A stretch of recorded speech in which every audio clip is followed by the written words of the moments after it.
Good afternoon, ladies and gentlemen. Go straight to the Sederunt apologies, please. Chairman, there are apologies from Councillors Hislop, Nicholson and Ogle. Councillors McGregor and Scobie aren't here. Apologies. Councillor McGregor is on our way. 14 at the start. Thank you. Do we have any declarations of interest? Councillor Maitland. Yes, Leader, we have, I have a declaration of interest in item number 11, as my husband is a member of the Chamber of Commerce. Thank you. Councillor Finlay. Thank you, Chair. Declaring interest in item 11. I'm a former director of the Chamber. Thank you. Chairman, can I just clarify with members, are you such that part I shall leave the room, yes. Councillor Dykes. Exactly the same as my Thank you. Another member. Item 3 on the agenda, minute of the meeting of the 21st May 2013.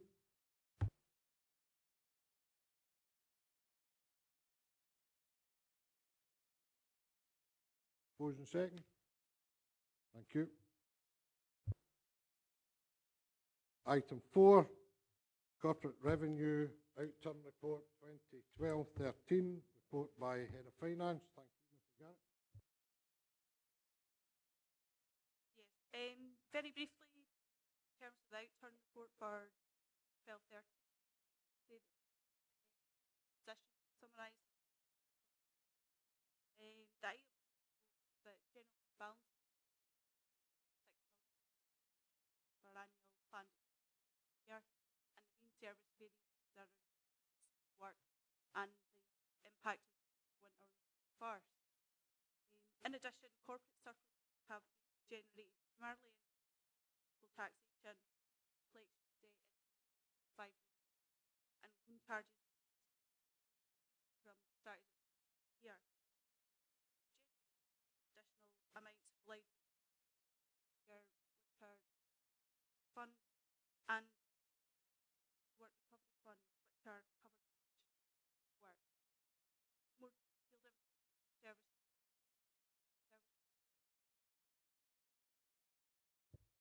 Thank you. Any members, any questions? Happy to go. Sorry, Councillor Smith. Thanks very much, Chair. Just a couple of questions. I don't have a big problem with the reinstatement of the severe weather emergency fund. I mean, that's obviously been spent and needs to be topped up. But I'm just curious as to why the top up is full £500,000 and not just 110,000.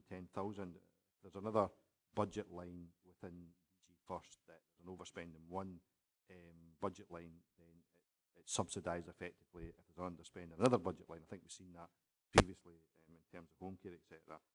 So in this case, it implies that the report states that obviously there's been underspends of £300,000.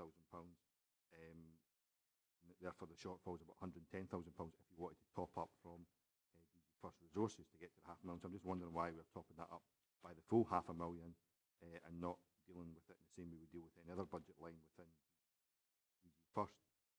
But overall, I don't have a problem. Obviously, that's why we set up the emergency fund. I do have a big problem with the creation of a social work support fund, though.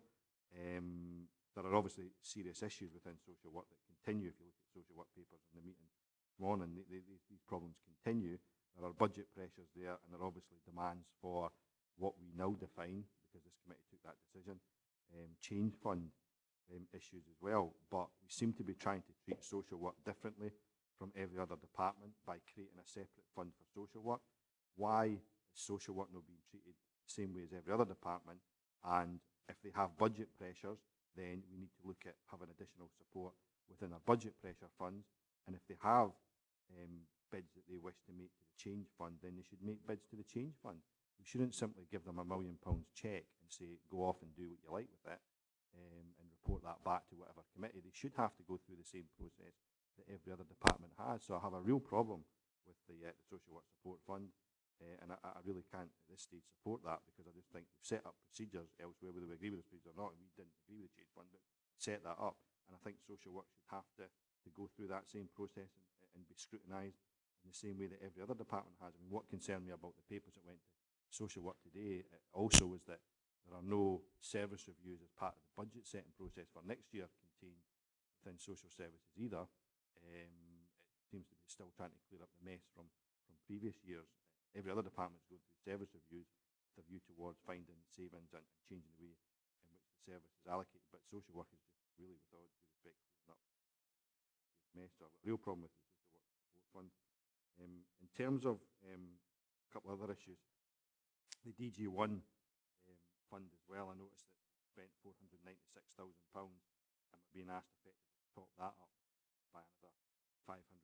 I'm assuming that all the costs associated with what that money is being spent on are all contained within the case being made against Keir Northern for redress. We're not going to find a situation whereby they're excluded and we're effectively left to pick up that bill if a case is not, if a case is successful. So I'd like an assurance that that money is all part of what we're asking as part of the legal case against that company. Thank you, Mr. Garrett. Start off with the social work fund. I feel like you, Councillor Smith, that this isn't £1 million social work slide. Specifically said that paragraph of the report, we made this very clear this morning, that any application of that will require the approval of both the social work service and this. I think there is a difference between social work and service. Change fund, savings, bottom savings is part of the process. I think there's a recognition that social work are currently facing some of the pressures of business and financial management. There will be a need for. That's why we cover it. Any allocation from that. In terms of the G1 position, the costs that Councillor suggested are fully covered at page 30, which makes reference to various costs in terms of remedial works, legal and legal cases being progressed at the minute. Specifically made a note there that the legal and technical costs do not at this form part general end of the process. So we're taking it back. We'll be covered in terms of how we suggested. I've set money looking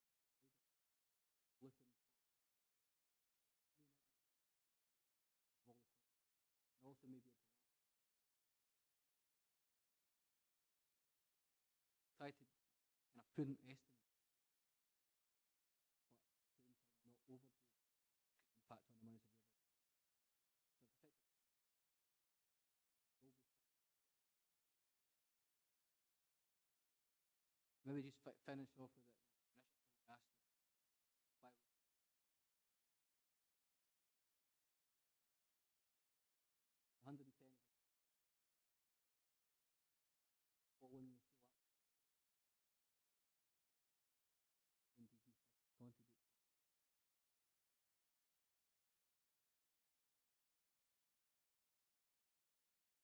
Thank you, Councillor Smith.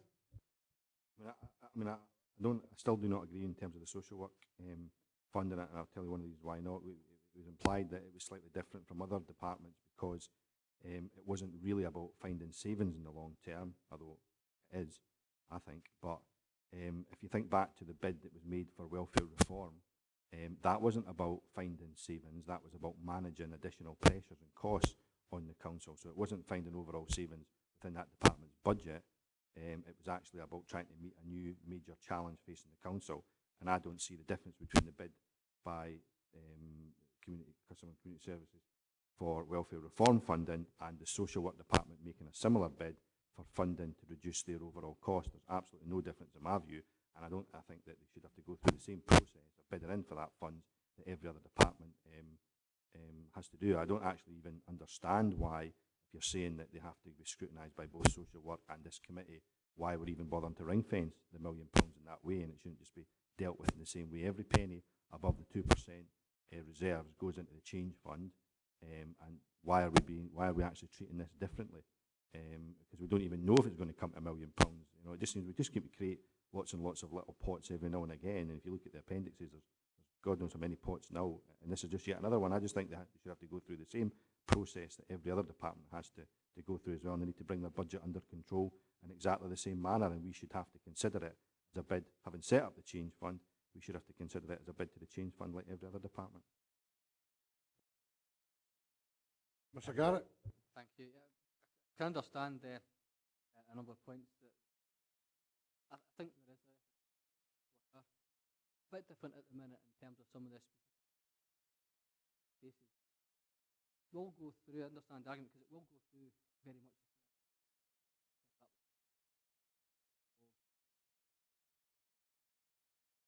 approval. I do think that it's appropriate and helpful to have that to support social work to take some of the absolutely that have been identified. I understand the points that's being made, but I do think it's separate. There needs to be funding set aside. That's certainly the position of this administration in recognition of the fact that historically, I believe that overview and budget considerations regarding somewhat dated processes, therefore, examined that we were still in that profession. Councillor Maitland? Social work first. Looking round, I think the diagram, the Venn diagram, would only mean two people overlap between, Councillor Dick. So those of us who were there this morning know that, in fact, this issue caused concern with everybody, I think, in social work, and we picked away at it. If I could ask a very specific question, would it matter? Would it matter if we did not have specific fund set aside, social work support fund? That's the first question. Would it matter? And the other issue, as far as first is concerned, I have to say I feel a slight sense more of resistance in that one, because if there is an emergency fund there with an earmark tag against it, rather than the same way as social work is there, the instinct is then to spend it. But I need to sort of know what the issues are there with respect to it being an emergency fund. Can people, could the chief executive simply say we need to spend that on done?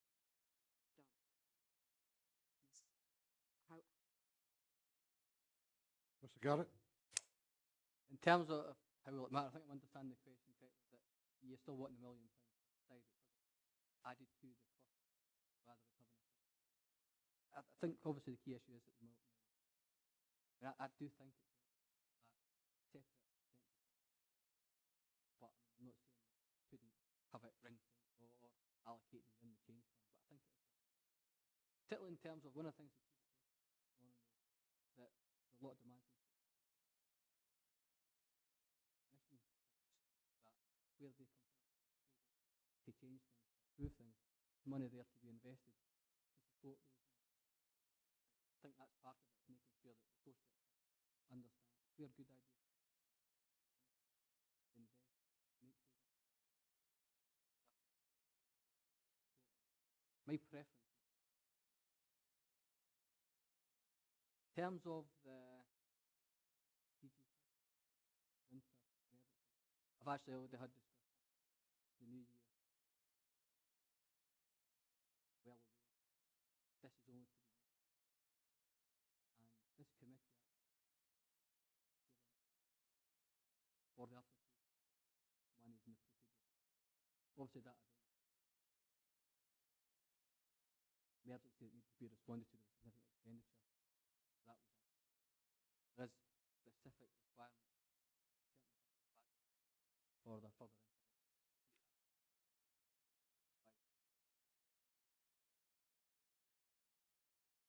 Councillor Maitland? Forgive me.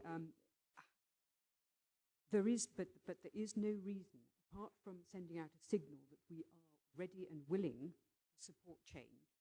There is no financial reason why it should not simply take its chances. There is no reason why it shouldn't. No financial reason, as long as the money. Thank you. Councillor Marshall? Thanks. The administration budget this year cut 200,000 from committees, ring fence that, 1,000 for secretaries, 100,000. I'm just wondering on page 24 whether or not it's sitting within one of those two entries for community and customer services, 208,000 or the area committee grants at 204. If it's not, just ask where it is and what those two amounts are for. And the second question is again with regard to DG1, and it's on page 29. Under the revenue costs, it states to date in 2012-13 we've spent 580,000 in relation to legal and technical support costs, and it's an overall 1.2 million net loss of income. But first thing on that is that all external costs? And on the paragraph below that, it's projecting another 1.25 million for accommodation of professional legal technical support costs and loss of income. I'm just trying to establish, is that like half and half on that? And are we projecting over £1 million legal and technical costs being incurred by the external? Ross? Yep. In relation to your first question, on 24, Aaron allocated there, but smartly that money the allocation there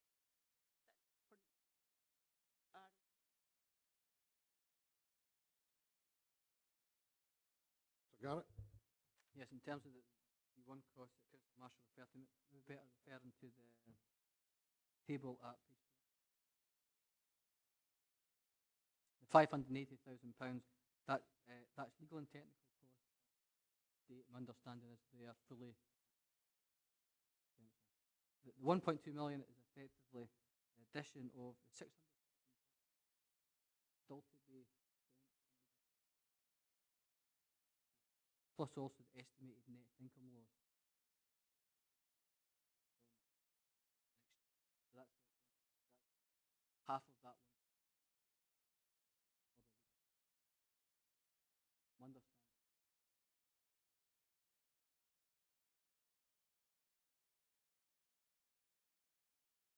Thank you. Councillor Dick? Thanks, Chair. Just going back to the 1 million for social services, it was discussed quite extensively this morning, and given there was no dissent, I assume the committee was content with it and the explanation that the Chief Executive given, specifically in relation to the restructuring of the department and its business operations, specifically some areas which staff are going to be called on to do extra in order to look at costs and efficiencies, particularly since they're being asked themselves as to how something could be altered.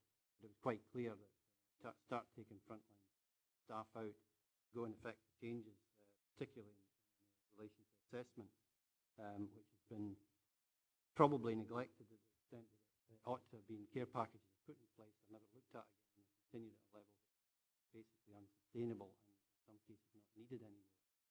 That was the specific reason for it. I'm quite happy to endorse that. I thought it was a relevant, it was a substantial reason for laying aside that money. I fully support it after the explanation was given this morning. Thank you. Councillor Carruthers. Thanks. Points. Pretty much covered in.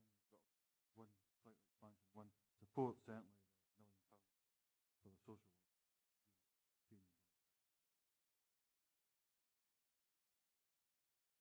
On page 30, which is touch, one potential thinks he's rejected further cost estimate.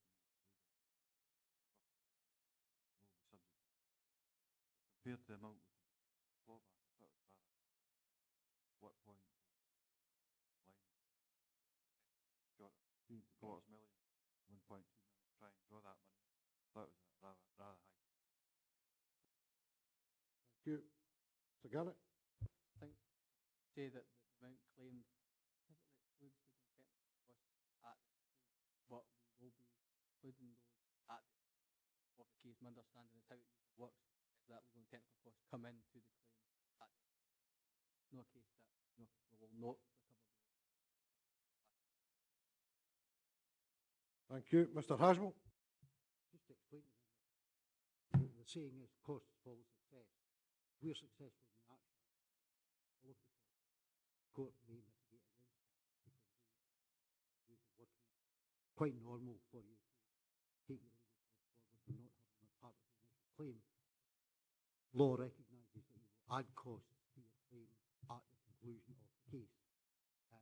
The reason it's estimated is that if this goes into court for a QC, it depends how long the QC is on his feet in court as to how much it costs.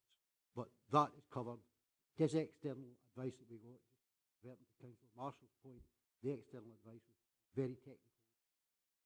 We saw the architect and the engineer who undertook that, and we're taking expert legal advice because this is a court action. We've got to go through QC, junior counsel to deal with that. Thank you. Councillor Geddes.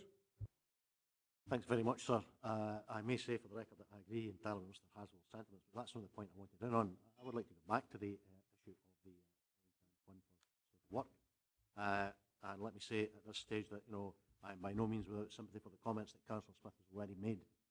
In fact, with due deference to Mr. Garrett, I think that the creation of a fund, to me, could in fact have create yet again the impression that, well, this is a safety net for this particular department in relation to its current activities.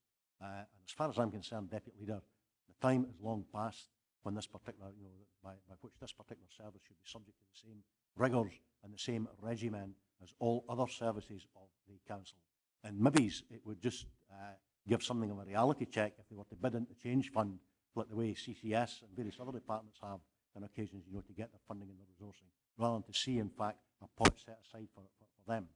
I've made the point, but if we have to go down the route that's being suggested today, I would expect, going back to paragraph 9.4 of the report, Deputy Leader, that in fact not only will there be the most rigorous scrutiny possible in the service committee, but I'd like to think that when it comes to this committee, asking this committee for its approval, that scrutiny will be laid before us, and we will be totally and utterly convinced, in fact, that the scrutiny which has been undertaken has been fit for purpose. Thank you. Mr. Haswell. Deputy Leader, I fully understand the sentiment. One who don't have the resources, other than the resources that I'm allocated. However, can I say, Paul made the point that the £1 million is not being set aside for financial reasons. It's being set aside for management reasons. This council is on record as saying we are going to bring our social service back on stream, make it efficient, make it run properly, etc., etc. Every group's on record as saying that. What Paul is saying is we can set this sum aside. It cannot be accessed without member approval in 2 committees, but it will enable us to encourage and show that the willingness of the council to take social services forward. We have a considerable number of savings issues to be addressed within social work services. There will be additional workloads on existing members of staff. That may require some backfill. There are a number of issues also in relation to the savings. As Councillor Smith has said, we've not set service reviews up. The savings may take some time to materialise, but they will materialise in terms of all the decisions taken by Social Work Services Committee this morning. What we're trying to do is to make sure that we avoid the situation of everyone agreeing that we need to put social work back on track, and then at the end of next financial year be facing a potential overspend. So I think the Chief Executive's message was quite clear that this is not for financial reasons, it's for management reasons that he would wish this to be done, to be brought aside, rather than going to a change fund, because change funds mean different things to different people. Thank you. Councillor Geddes. Thanks very much, Deputy Leader. If Mr Haswell were to add to his litany, ultimately making the service an exemplar of good practice, I would agree, perhaps albeit grudgingly, with what he's just said. Thank you. That's certainly the sentiment that belongs with the administration and has been from the Could I say to Councillor Geddes, I forgot the word exemplar. I meant to use it, but I couldn't, it wouldn't come into my head when I was speaking. Councillor McComb. Thank you, Chair. It's obvious that we must have sufficient contingency funds to meet certain situations. However, painfully obvious, all branches of the council facing financial pressure. The more you ring-fence funds, less flexibility you have meeting that pressure. So I would certainly support having the money in the corporate fund rather than ring-fenced for a specific service. Thank you. Councillor McCautry. Thanks, Chairman. Different matter. Appendix 2 on page 22. And I note that the allocating committed funds held by the Council have grown by about £4 million over the last 12 months. What's interesting, though, is that the 3 sinking funds, which I thought might have grown, have remained fairly static. The £4 million growth has been in single status equal pay, police and fire reserves, SW National Change Fund, Corporate Change Fund. But what I'm really asking for is, I'd like a report to a future meeting to take a look at these particular funds and how we're going to deal with them in the longer term. My concern is that if we've got the best part of 33 million for 3 sinking funds, what is that money doing? Is it lying in a current account doing nothing? Is it lying in a low interest deposit account, or could be better used? Because even if you're getting 3% interest in your sinking fund, that's an extra £1 million a year income to this authority. And I don't see us getting a surplus on any investment. So I think I'd like to have a report to a future meeting on how we can best allocate these funds in order to generate some return for the council. Thanks very much. Mr Garrett. In terms of how the actual monies that are being used,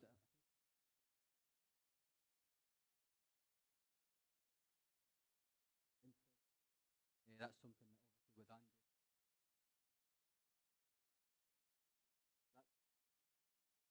Just on those 2 particular funds, they're now subject to annual committee in November last year on the Waste PFI sinking fund and its relative health and actual fund at that stage, and education.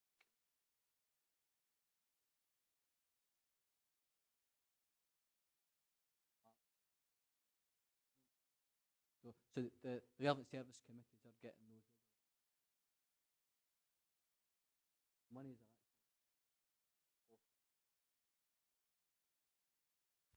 I think the question raised by Councillor McCautry is perfectly budget process by the respective as part of that. Okay, thank you. Councillor Carson. I'll give away to Councillor Decker. We've got something to add to that. Councillor Carson. Chair, thanks. Very, very simple question. Most of my other questions have been answered. Page 24, community and customer services. There's 81,000 allocated to peer projects, Galloway, Cuba and Sederunt. I just wondered what that. Thank you. Ms Ross. Yeah, that's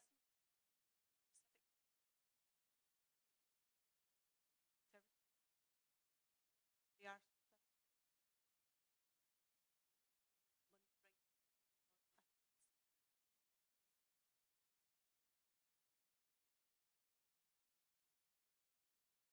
Can I say that we'll come back with a fuller response?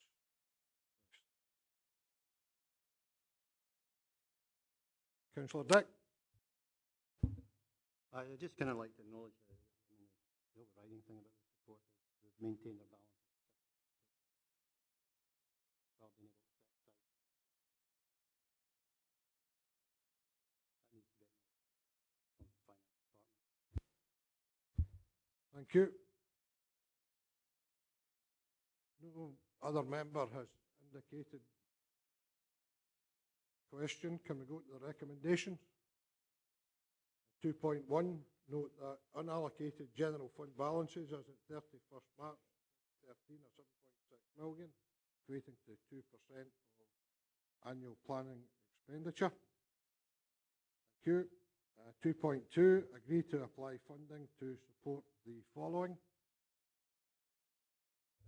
Councillor Carruthers. Thanks, yeah. Just on that point, Councillor Maitland raised it, and that's why I never put monitoring of the criteria. 5 gallons. The weather fund. That is. Can we get that? How will that? Certainly, yep. Okay, thank you. Agreed. 2.2, as I say, agreed to apply funding to support the following. Reinstatement of the Severe Weather Emergency Fund, 500,000. Councillor Smith. Chair, but I would certainly move an amendment to the second part, would remove the sentences, creation of social work support fund, etc., and replace it Sorry, with... yeah.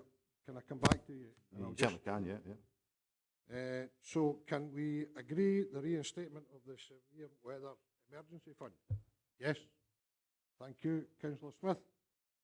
I would certainly remove the next sentence and replace it with, we note the significant challenges facing the council in delivering a balanced budget and service change within the social work department, and agree that social work services should make bids to the change fund or be considered for budget pressure funding where appropriate. And I think that they should follow that process. I think everybody recognises the challenges the department faces. It's been well debated several occasions, but they should have to go through those same processes. I don't agree that putting aside £1 million sends a signal we're actually tackling the problem. I think what sends a signal that we're tackling the problem is to make that department and every other department follow the processes this council has agreed. Thank you. Given that social work did discuss this point this morning and we're in agreement, and the explanations given by officers earlier here this afternoon, I'm perfectly happy to suggest that we adopt the recommendation as is written here. Could you point out where in the recommendations agreed by social work this morning that members of the social work committee agreed to make a bid for that £1 million? It wasn't actually within the recommendations. It was a paragraph within the report, but it wasn't actually specified that we agree to make a bid. As far as I can see, they're not making a bid. We're discussing whether we set that aside. It was contained in the report, but there's no recommendation to make that bid. I'm perfectly happy, as I say, with the recommendation as it exists before members here this afternoon. Councillor Geddes and then Councillor Dick. Well, as I've already said, sir, that suggestion as it stands at the moment does not mirror accurately, in my opinion, Deputy Leader, in terms of paragraph 9.4, because I would think at the very least, sir, you're going to have to make reference to the scrutiny of the Social Work Services Committee and the approval of this committee.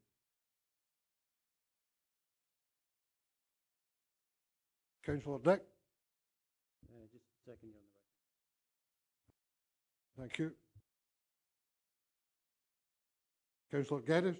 Can I have clarification of what Councillor Dick is proposing, Deputy Leader? Because if I heard him correctly, he said the recommendation as it stands. What I'm suggesting, in fact, is that the recommendation as it stands is not sufficient, certainly for my purpose. It makes no reference, it does not mirror accurately, in my view, Deputy Leader, in terms of paragraph 9.4 of the report. It makes no reference to this committee.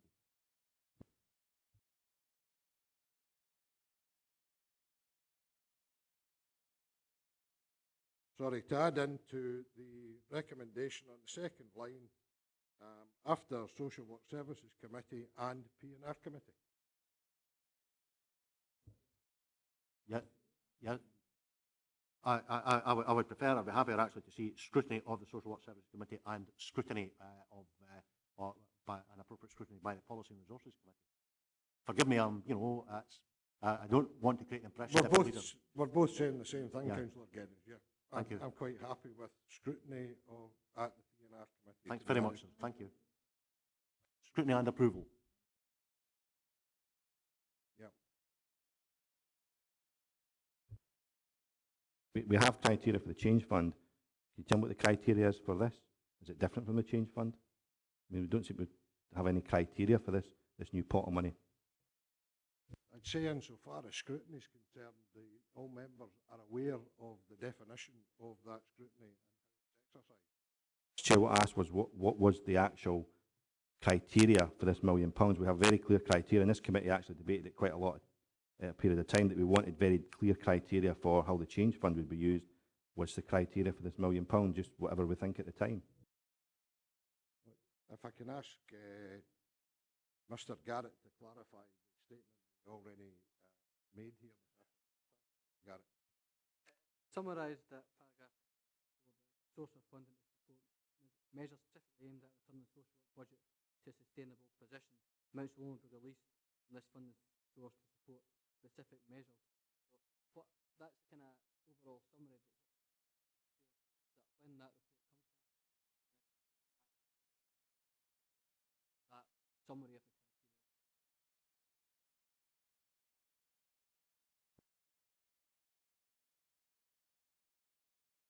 I come back to the point, there is nothing in here that is, we have a clear change fund and we have budget pressure funding and every other department has to go through that process. There's nothing at all that's told me that social services is any different from any other department in terms of the procedures it needs to go through. And we're simply making up as we go along here, quite frankly. You know, we're now agreeing £1 million and we'll worry about the criteria at a future date. I mean, that's not the way we should be doing business at a time that we're having to make £10 million savings next year and another 19 million after that. We should go through the same scrutiny and the same process that every other department has. When I come back to welfare reform, why is welfare reform different in terms of the challenges facing the council to what's happening in social work? No reason whatsoever. Thank you, challenges come forward all the time. Well, I appreciate you cut me off, Chair. Thank you, Councillor Smith. I do respect you have an opinion. Some of the rest of us have a different opinion and summary of that.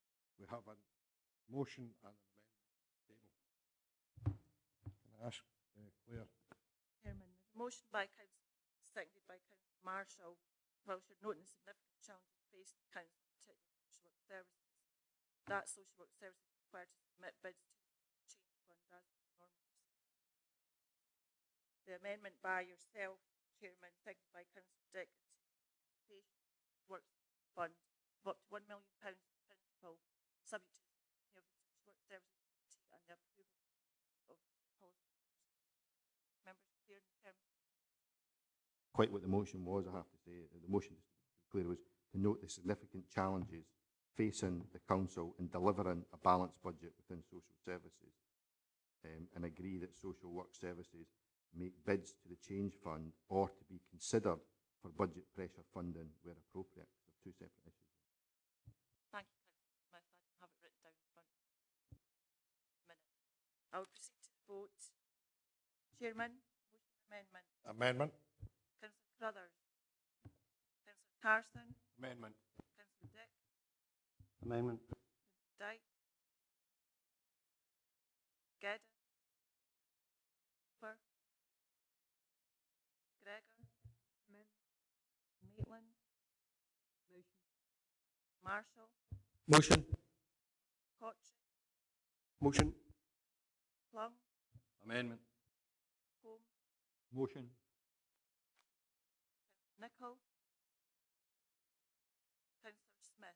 Motion.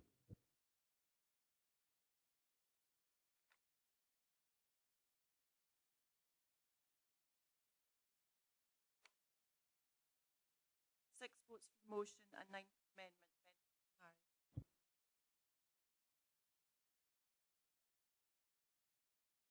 Sorry, and the final recommendation at 2.3, note that the council holds a number of funds for specific projects and commitments as detailed in appendices 2 and thank you. On now to item 5 on the agenda, corporate capital programme outturn report. Mr. Garrett, please. Chair. This report reflects a very similar outturn position to that forecast in the last report presented to this committee in February.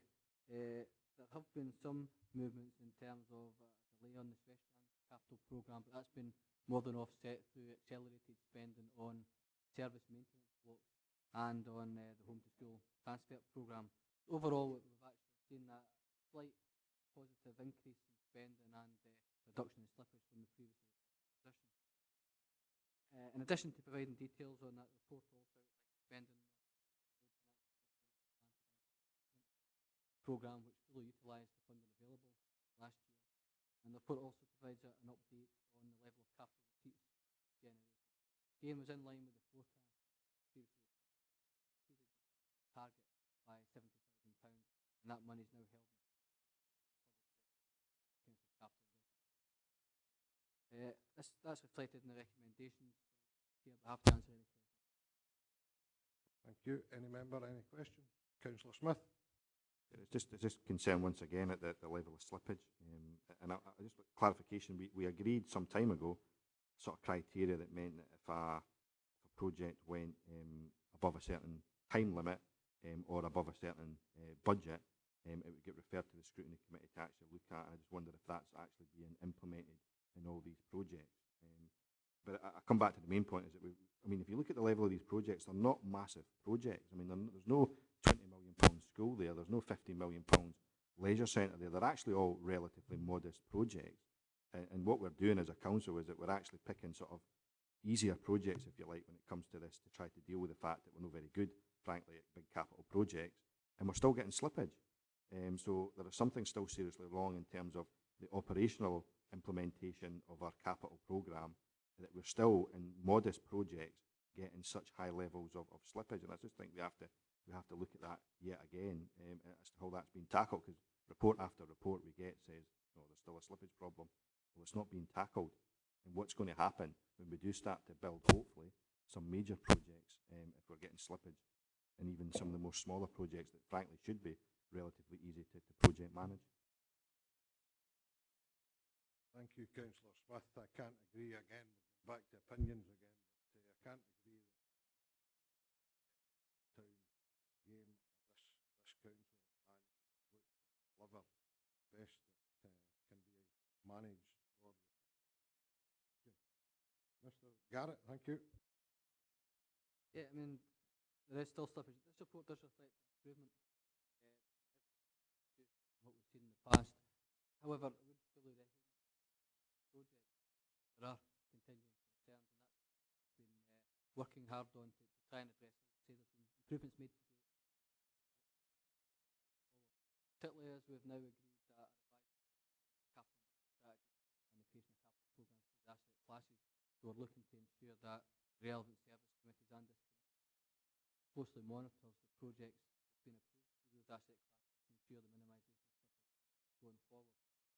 We've addressed slippage both in terms of individual projects and made some improvements there, but also in terms of overall programme slippage. In the past, where we've had slippage against projects, that money has effectively utilised in that financial year. But we have done a fair bit to accelerate other projects and other programmes to take up the slack and make sure that council is utilising the funding to it in the year that money is available. So I fully recognise that there's still work to be done, but I think it's also recognise there have been improvements. Councillor Smith. I mean, the reality is, I mean, the point I was making, Councillor Collins, is the fact that the projects themselves are pretty modest in terms of their overall spend. There is no £20 million new school here. The biggest project there is really, in terms of the development projects, is round about £1 million for Langham Primary School in the community workshops. Even within that, you've got some massive variances. You've got somewhere in the region of nearly a 50% slippage in the community workshop project. You've got a 75% slippage in the regeneration of Dumfries Town Centre and environmental improvements. You've got really big percentage slippage here, and that's the concern. So the overall figures might be an improvement, but there's still significant slippage. And I come back to the question I asked.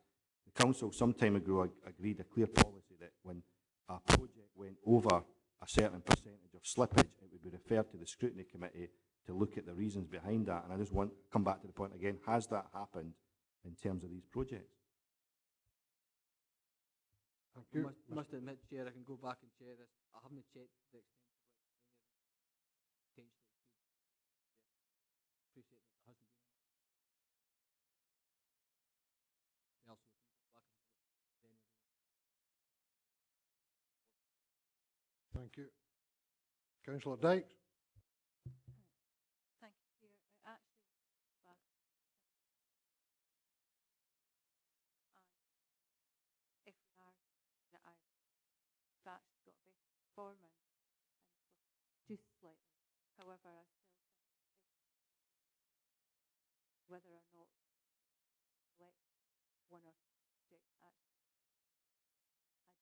I don't think that's useful. I'd like that on. Thank you. That's noted. Councillor Dick. Yeah, it's just to acknowledge the fact that the slippage has reduced, and I think it's important to acknowledge that the staff, acknowledge the effort staff need to reduce that. Thank you. Councillor Geddes. Well, it's a matter of fact, sir, that that's a significant length of time before since any such project, and its slippage implications have come before the scrutiny committee for addressing. And again, Councillor Smith has already alluded to one in the development projects that sticks out of the proverbial sore thumb as far as I'm concerned, and that's community workshops. Perhaps can we be told today just exactly why this situation arose and how can I have explanations of whether the slippage acceleration figure of £216,000? Let me reassure you, Deputy Leader, I'm not intending to pour over the entrails of all of them, but there are a number there that I've got question marks against. But as I say, it would be helpful to know the principle in relation to that particular one. Councillor Smith already alluded to it. To me, it sticks out like a proverbial sore thumb in that block.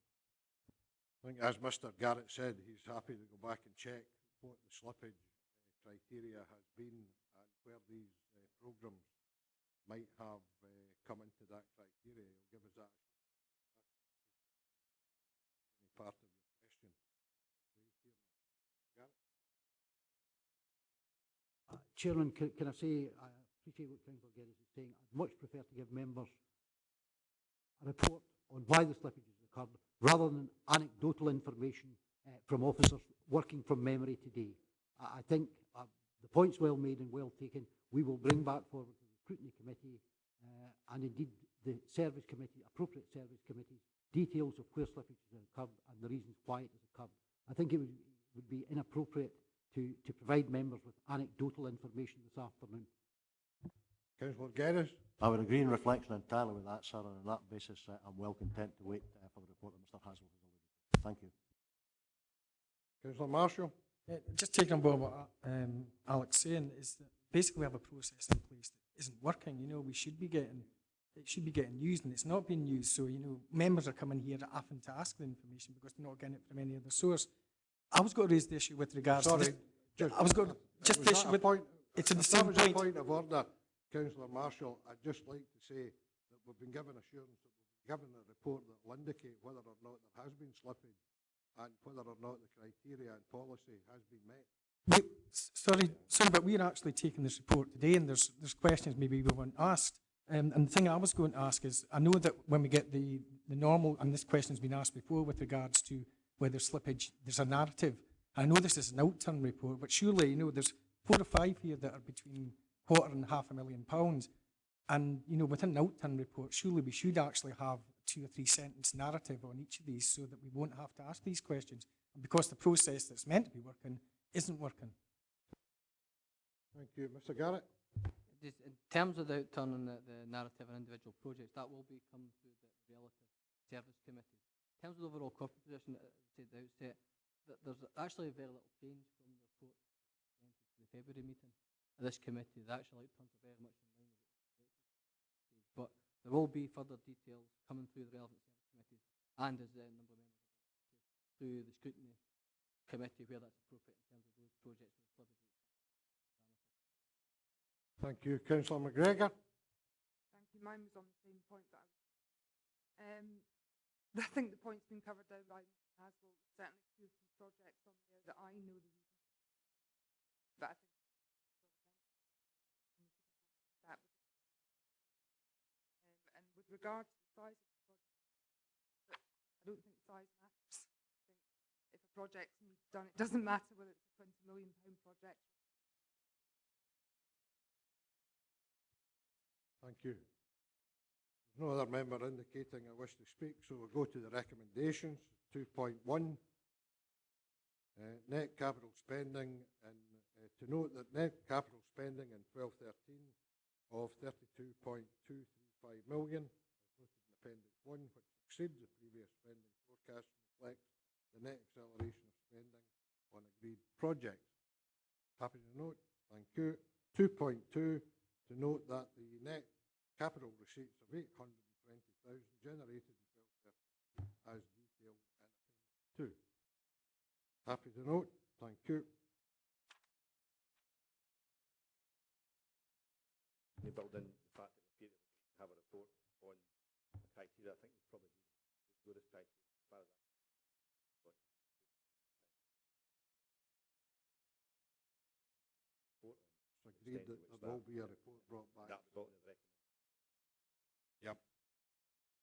Thank you.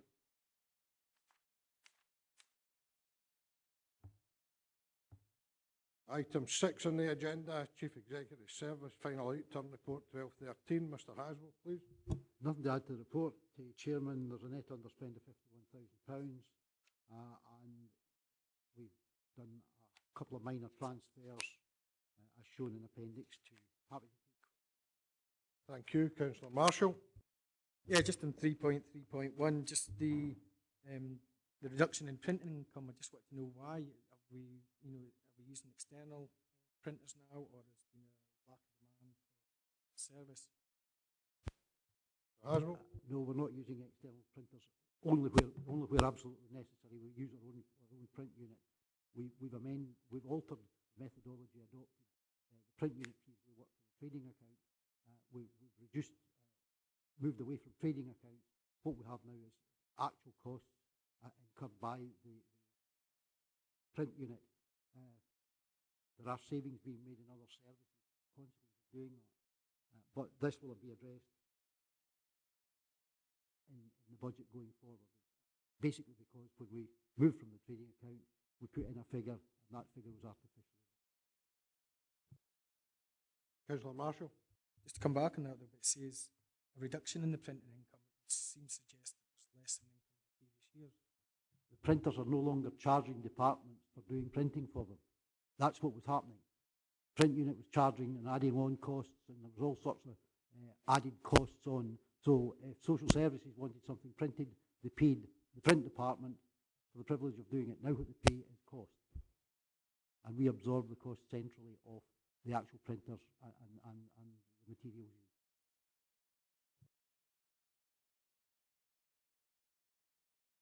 Thank you. Go to the recommendations. Members are asked to note the 12-13 final outturn positions for each of the services within the Chief Executive Service as detailed at Appendix 1, and that a £51,000 underspend was achieved. Happy to note. Thank you. And at 2.2, that this underspend has been transferred to the earmarked committed funds as detailed in Appendix 2. Happy to note. Thank you.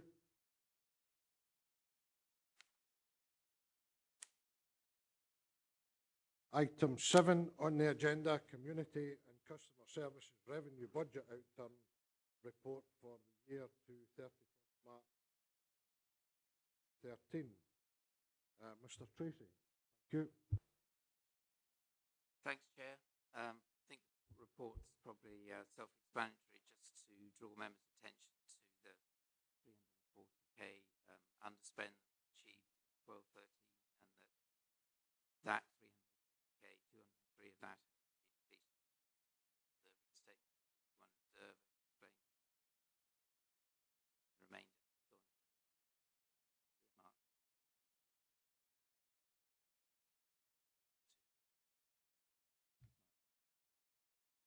Thank you. Councillor Geddes. Thanks very much, Deputy Leader. Paragraph 3.2, the box, it talks about services achieved an underspend of £340,000. It summarised as follows. It mentions against Wickenshire the sum of £297,000. That's a significant amount, particularly in comparison to the rest. Going to be told why that situation, A, either came about or B, was allowed to come about. Mr. Tracy. Chair, without having all the detail in front of me, that will be largely to underspend staff costs as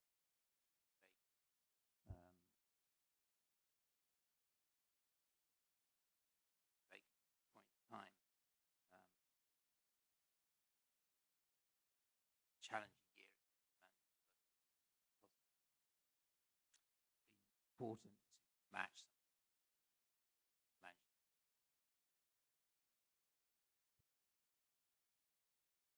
Councillor Geddes. Well, I would prefer to have had more clarity, but you know, in passing, let me say that the service achieved an underspend. I don't like the use of that terminology. It smacks as though it's rather has been commendable. As far as I'm concerned, it might be old-fashioned, Deputy Leader, but you allocate resources in the budget, and you do your level best as far as I'm concerned. Spend these resources in the effective fashion that you put in there. Thank you. Councillor Marshall. Yeah, just a reminder with regard to 3.3.1 with regards to the service review that was underwent by Active Schools and Community Support. Just if you can maybe remind me how many posts were lost through that saving. And on 3.3.5, the increase in registration income, is that predominantly through Gretna weddings? Tracy. Thanks, Chair. I don't have in terms of 3.3.1, I don't have the exact number of posts with me, but I can certainly provide that. Councillor Martin. Arrange for that to be done as soon as possible. And answer the second.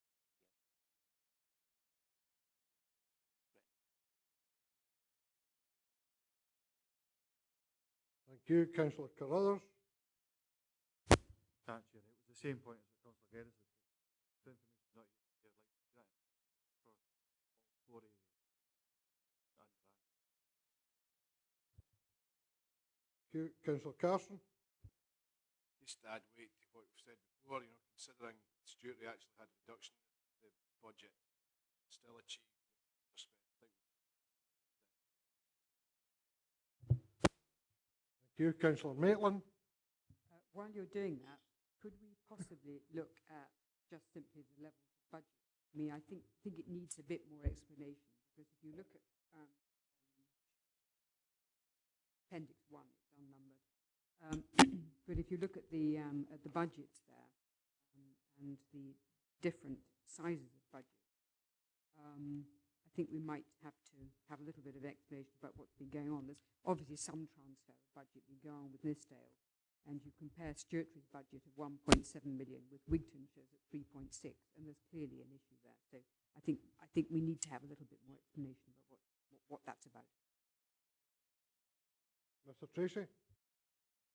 Chair, I think in terms of budget, how budgets are split across areas, across services, that will be documented back next month, which will take account of then changes that need to be made in terms of experience in the last 12 months. So there will be a chance for members to do that.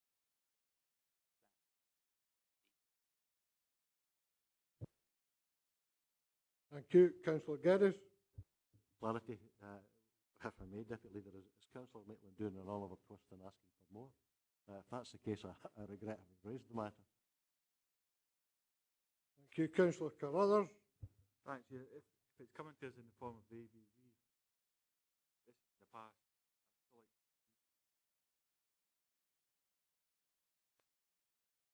Thank you. Going to the recommendations. Member asked to note at 2.1, the 1213 final outturn position for each of the services within the community and customer services as detailed in Appendix 1, and that an underspend of 340,000 equating to 0.96% of the budget achieved. Happy to note. 2.2, that this amount was transferred to earmark committed funds. Happy to note. Councillor Geddes. I take it, sir, we're standing the discussion and the agreement that's better the assurances that have been given that we're getting a third recommendation as well for a further report back in relation to these. Well, it's coming in the ABB book. Right, leave it at that. Okay, so members happy that that information will be forthcoming in the ABB.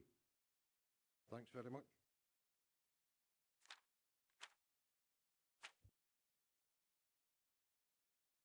Moving on now to item 8 on the agenda, the homelessness review. And Sean to speak to this, please. Thanks very much. Thank you, Chair. Again, sorry, but apologies from the author of the report, but due to unforeseen circumstances and beyond his control, unable to attend committee today. The report is self-explanatory in terms of the additional detail that's provided compared to the previous report that was presented to committee on the 21st of May. In particular, draw members' attention to the issues in terms of performance management, 4.10, and the particular performance against that, the two areas where there are concerns and are included in the social work business plan to try and develop things to take them forward. 4.11, the fact that the last inspection by the housing regulator that took place in July 2007 and the action plan was completed within the agreed time frame, both prepared within the 8 weeks and then completed, all the action points completed within 18 months to the approval of the housing regulator. Additional piece of information in terms of the housing regulator that we became aware of late last night is that we've got a date that the housing regulator will be coming to undertake the thematic inspection. It will be sometime through August, and we're in the midst of preparing for that. At the same time, as part of the ongoing commitment to the public service improvement framework within social work services, the homelessness service as part of that service will be part of that process, and colleagues from the frontline improvement team within social work have started discussions with the managers within the homelessness service to consider how we can take that forward. Finally, in terms of the number of complaints that have been submitted in the last 3 years, there have only been 4 formal complaints, one in 2011-12, 2 in the last financial year, and 1 in the current financial year. The information before committee, I hope that this time allows committee to move to consider whether review of the homeless service is required, given that we're about to be subject to inspection by housing regulator that might provide some information.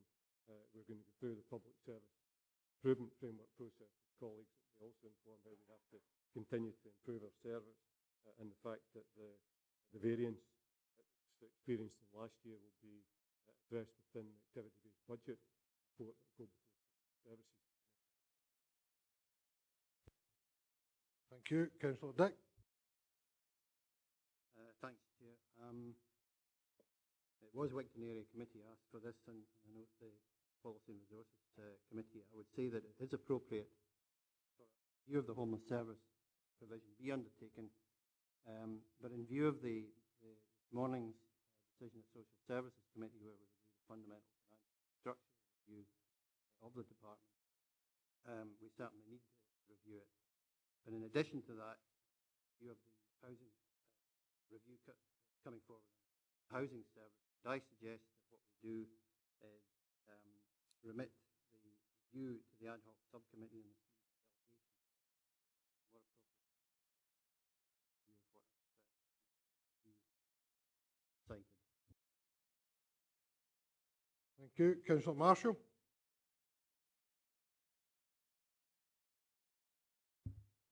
Yeah, thanks. First question, really, I've seen previous reports of this, and there was a cost attached to it. Now there didn't seem to be any cost. So just wondered why it's not costing us anything if we go ahead with this review. And the other point, specifically, if we don't go ahead with the review, what I certainly would like to know under 4.6, under temporary accommodation, I do think we do need a report to the appropriate committee. I've become aware of we've got 186, 196 properties that we use for temporary accommodation. Most of those will pay rent to local private landlords or registered social landlords. I've become aware of a 3-bedroom property that's not been occupied for 69 months. So that means that the council are paying rent and there's nobody in that property. So certainly, even that point would suggest that there is a need for a review so we can actually get some of these statistics. But the main question is why this isn't costing anything now. You, Mr. McGleenan? Just for the sake of the record, I'm quite happy if I was getting Mr. McGleenan's salary. In terms of the, might play some of the costs. In terms of the costings, there were some concerns expressed last time in terms of where the costings came from.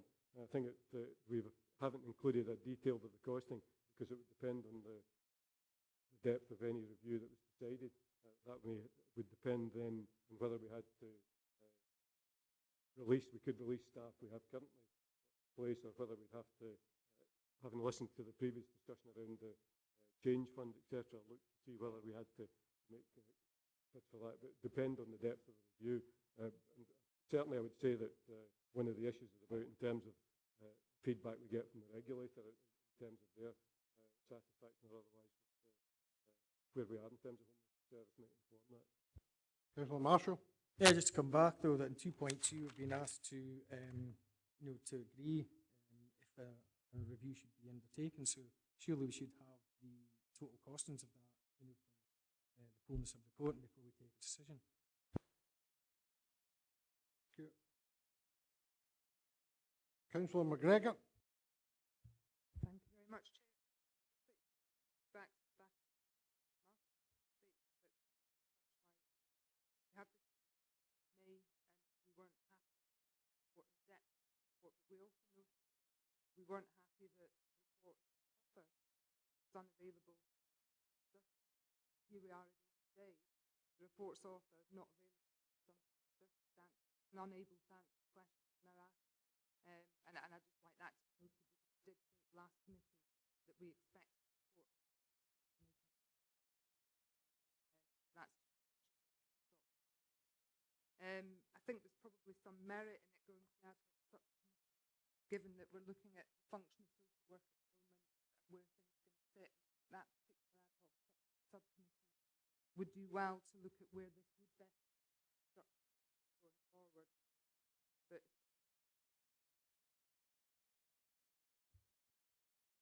Thank you. Councillor Geddes? Thanks, Deputy Leader. Let me say, first of all, give credit where credit's due, because this report is a significantly better report in qualitative terms than the last report. Without being disparaging, that wouldn't have been too difficult an objective to achieve. But it's a pity that the author of the report is not here today to hear my comments in person. I understand that may very well be there is a reason as to why Mr. Dean isn't here, so I don't think we should make too much of an issue of that before going any further. But my view, Deputy Leader, is in fact that it's essential that we carry out a review of this service. And I would suggest, Deputy Leader, a root and branch review. Apart from anything else, if you look at paragraph 4.3 of the report, I'm not trying to be prescriptive, sir, but to me, the service as it's discharged at the moment, there's an artificial dichotomy between the strategic aspects of it, which lie with PH&E, and the operational side, which lie with social work. And as I've said, without being prescriptive in the slightest, I would like to think that the review, if we agree today to implement it, will address that as one of the most fundamental points. I'm not particularly precious, Deputy Leader, as to where or in what capacity the review is carried out. What I would say, without having a dab at my colleague, Councillor Dick, of course, is that I have a healthy scepticism about subcommittees being set up and immediately starting to arrogate powers to themselves. So I think, while I accept at the end of the day that may be an option, I'm not necessarily convinced that should be the option that we agree today. As I say, but I'm not going to be precious about it. I think the important thing is that we all agree that, you know, we do in fact need this review way, and we'll get off down the road and get the review, a root and branch review, Deputy Leader, carried out as soon as possible. Thank you. Councillor Smith.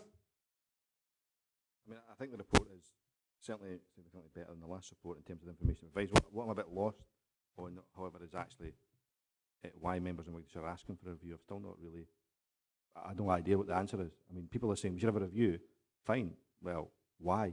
I haven't had that. I haven't had information to tell me why there should be a review. What we've now got is a recommendation that the ad hoc subcommittee, which is looking frankly at the delegation to committees, should have this issue. Now, with all due respect, it's not that committee's role to review a particular operational service.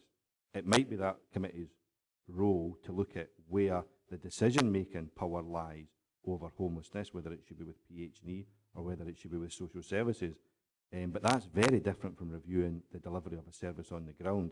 And I'm not clear from what I've heard so far why Wigtonshire Area Committee actually asked for a review. Did they ask for a review of where the committee structure should sit in relation to homelessness?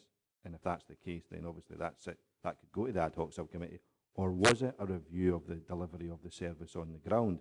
And if it was a delivery of the review of the service on the ground, then frankly that's got nothing to do whatsoever with the ad hoc subcommittee looking at delegation of powers to committees. You know, so I'm none the wiser really, having had two reports now, what was the basis for the review. There might be very legitimate reasons why people weren't happy at the way the service was being delivered on the ground. And if that's the case, can somebody tell me what they are? I checked the minute, Chairman, before what came out this time. If I could ascertain exactly why a full review of the area committee were in fact looking at housing support, which related to the provision of supported accommodation across the Galloway. That review resulted in a reduction in the number of specific premises in the Sederunt area used, and more premises in the central and eastern part of the Galloway being used. The step from that to an entire root and branch review of the homelessness service, I can find nothing in writing to ascertain exactly why that was requested on the back of what was a very narrow report on supported housing accommodation. So I'm afraid I can't help members on that one. What I would say is, if I may, Deputy Leader, we're about to review social services to death. There are two issues here, and Councillor Smith's quite right. There's one issue, i.e. in relation to service delivery, and the other issue is in relation to where the homelessness service lies. A decision was taken some time ago that homelessness should lie within the social work service. I know a number of members have suggested that may be not the appropriate place for it, and certainly that can be looked at. In undertaking, I would need to get a bit more detail on the review. We've talked about the provision of actual homeless accommodation, whether we've got buildings that are fit for purpose, whether we've got buildings that lie empty month in, month out, or is it a review of how we address our statutory obligations as a homelessness authority? I think we maybe just need to take stock here. We've got the housing regulator coming in. Audit Scotland already looked at homelessness as part of the audit and improvement programme, and that was reported to the Audit and Risk Committee yesterday, in fact. I'm just concerned that we're going to build yet another review on top of a cadre of staff who are really being asked by this council to step up to the plate and provide an exemplar service. Maybe the issue is it lying in the right place? And that might be the one that members want to look at first before they then start reviewing, because there is a service review of housing. It will be coming to PHE committee on the 6th of July. So that may be an opportunity for members to review and look at how things are handled. I'm sorry, I'm not being negative about it, but I just think that the very people you're going to be asked to do this, asking to do this review are the people that we're asking to actually sort out the basics within social work services at the moment. Thanks, Mr. Haswell. That's helpful. I think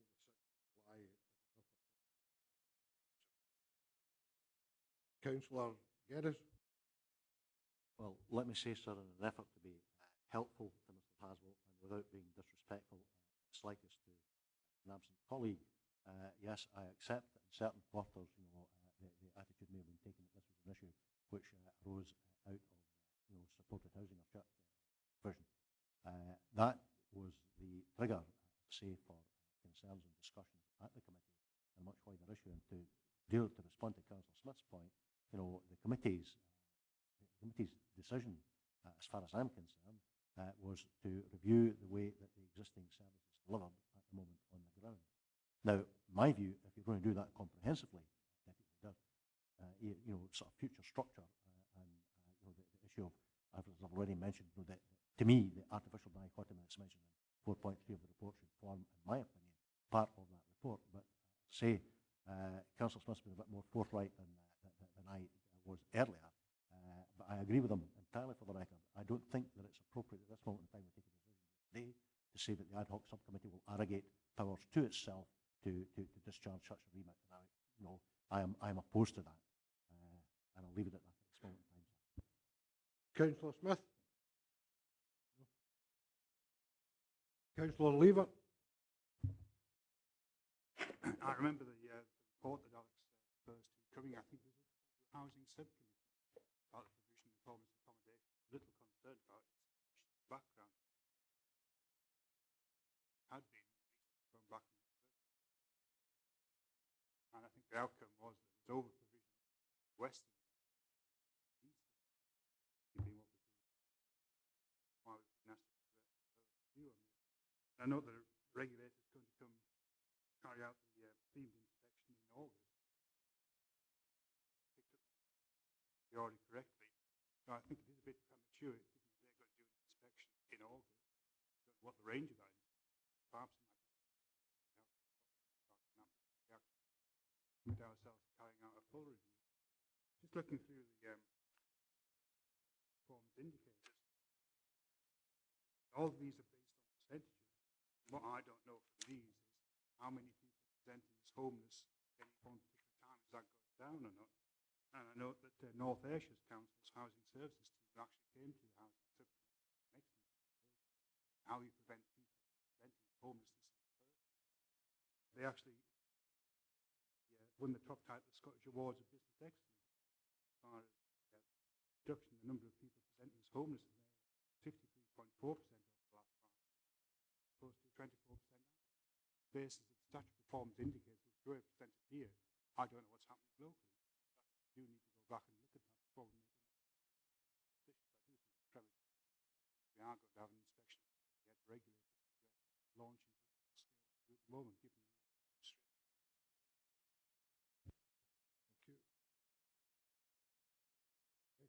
Councillor McGregor. I would agree actually with much what you said. And the feeling I get with this is that the committee asking for a very broad service across sounds like, does it mean that every area is now going to ask for compensation? So I'd just like that first. My rationale for is to establish where the ownership of the homelessness vision, as well as would sit, because at the moment we do have a lot of cross-departmental work with many different, but I think the difficulty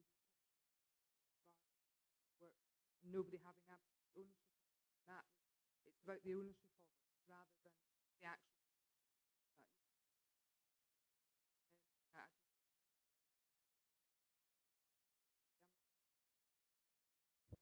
Okay, thank you. Councillor Maitland. I think we've gone going around in circles. I'm getting the impression that we're deciding that probably it's not correct to have a review at this stage. Thank you. Councillor Carruthers.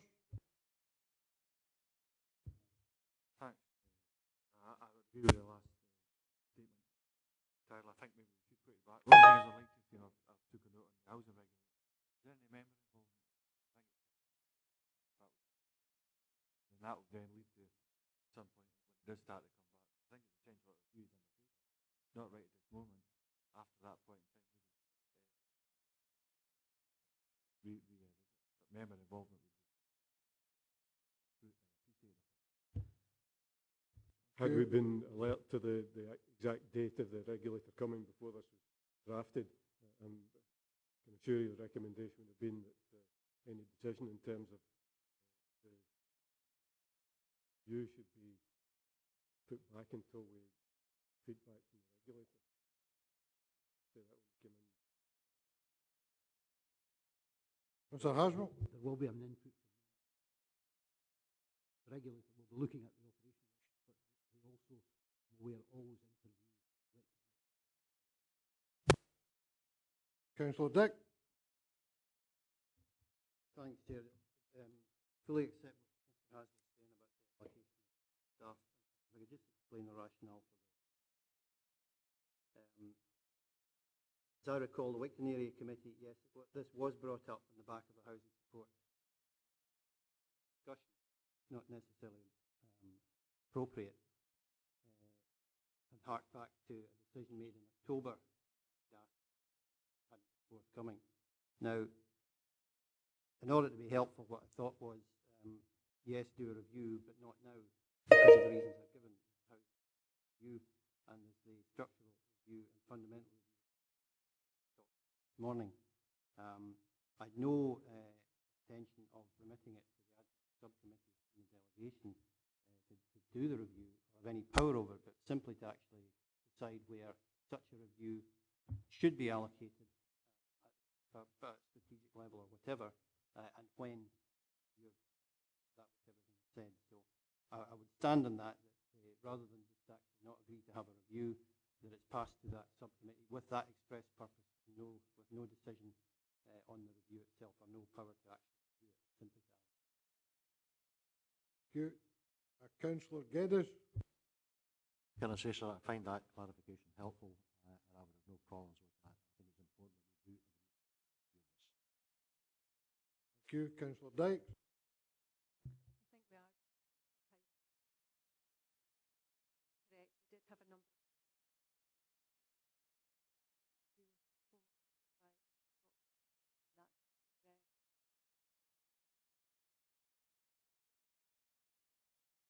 Thank you. Councillor McComb? Thank you, Chair. One of the things I recall from the area meeting was the fact that despite having comparatively high levels of provision in the town area, properties were still very heavily utilised. That was the area of concern, that it would be helpful if we could have an indication of the occupancy levels of these properties. Certainly it's worrying to hear a member talk about one specific three-bedroom property which has been empty for a considerable period of time. And I think on an area basis, that information would be very useful indeed. Thanks very much. I think the consensus that seems to be coming out is that the review should be held back until after regulator job. Councillor Geddes? I'm grateful to you, sir. My concern is that we don't kick this into the long grass. In fact, we conduct a review. I've already said Councillor Dick's clarification of general statements I find particularly helpful. I'm going to sign up to that. But I would make two comments. First of all, sir, this lack of clarity perhaps wouldn't have happened today if this remit had been discharged within an acceptable timescale. And that's the first point. And the second point I would make is that if there were any governance issues, and I accept, standing what Mr. Haswell has said, there may well in fact have been, these governance issues should have been addressed at the time, and the area committee should have been told accordingly. So I would hope, to that extent, we'll learn something from this process for future such references. Thank you, Deputy Leader. Thank you. So we're happy that we hold over a review until such times as the regulator has reported. Okay, thank you. On now to item 9 on the agenda, service review, leisure and sport facilities.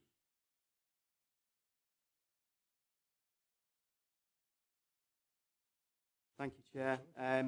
Very briefly, members, the report in front of you, and indeed the next report on today's agenda, provides detail of the next 2 programme service reviews within community and customer services. This report presents the initial scope in relation to leisure and sport facilities, and I just draw members' attention to 3.6, if I may, which covers the proposed key elements, areas of focus and the key themes in relation to the review, and happy to take questions that members may have, Chair. Thank you. There's no member indicating. There are 2 members now indicating. Councillor Marshall. Waiting for you to ask. Yeah, just first point, well, the only point I'll make at the moment is it's just within the background of the review. It states on page 66 to 94, 4th paragraph, it states, Dumfries and Galloway Council has never fully explored the benefits of arm's length organisation of delivery services. Done it a number of years ago. We're looking at whether or not we're going to extend the trust that was operating at Estill to the rest of the council. Took a full decision on that. We had consultants, we had all the proposed delivery mechanisms and methods presented to us. So I can't understand why that's in there, because as far as I'm concerned. Thank you. Yep. Councillor Smith. Can I ask why it's in? Mr. Graveson. I think, Chair, my response would be that as we've moved forward over a number of years, there are now many different options in relation to alternative methods of service delivery. One of such options is a trust, and Councillor Marshall is right. I think we have looked at that specific option in the past. I think there are others that are available to us now, and this report suggests that members may wish us to consider all of those options in the current. Councillor Marshall. I think we need to amend that, because it wasn't just looking at the trust. There was a number of different options that were presented at the time that I can recollect. So I would prefer if that, or part of that, was removed from the appendix. Okay, thank you. Councillor Smith. Yeah, I mean, I agree entirely with Councillor Marshall saying. I mean, that particular option was flogged to death, and actually a lot of taxpayers' money was spent on consultants in order to get to the position that we ended up with. No for a trust. What issue that comes across from me? I mean, I think there's a lot in this report that I think we need to look at, which is good in terms of how we actually better utilise education department resources in terms of sport and leisure. I think that's an issue that comes up time and time again with clubs trying to book things through 2 different departments and often coming across difficulties, particularly in relation to education. I'm kind of loath after the last debate we had about homelessness, whether we can get 2 departments having a review without sending it to the ad hoc subcommittee to look at whether those departments sit. But anyway, I think that's a really important addition that needs to be looked at. We need to, in the current climate, look at far more cross-department working in relation to sport and leisure. What doesn't come across, though, in terms of the report is what we're actually trying to achieve. I know that part of it is trying to achieve savings, but what are we trying to achieve from a policy point of view? I mean, I think sometimes in these reviews, and this is certainly the first one so far, we've seen that it tends to be all about structures and buildings and services and staffing, but what is the overall sort of policy direction are we trying to achieve? We haven't got any policy direction for administration in terms of what we want to achieve in terms of sport and leisure, but what is it we want to achieve? I would like, for example, achieving far better when it comes to things like tackling health inequalities and focusing on that in terms of our sport and leisure provision, and that sort of policy direction coming across. But there doesn't seem to be any sort of policy direction as a starting point here. It's all about sort of nuts and bolts and frankly trying to find 10, 20 or 30 of savings. What is the real policy vision ahead of the service review as opposed to just redefining tweaks and savings here and there? Talk about giving with one hand.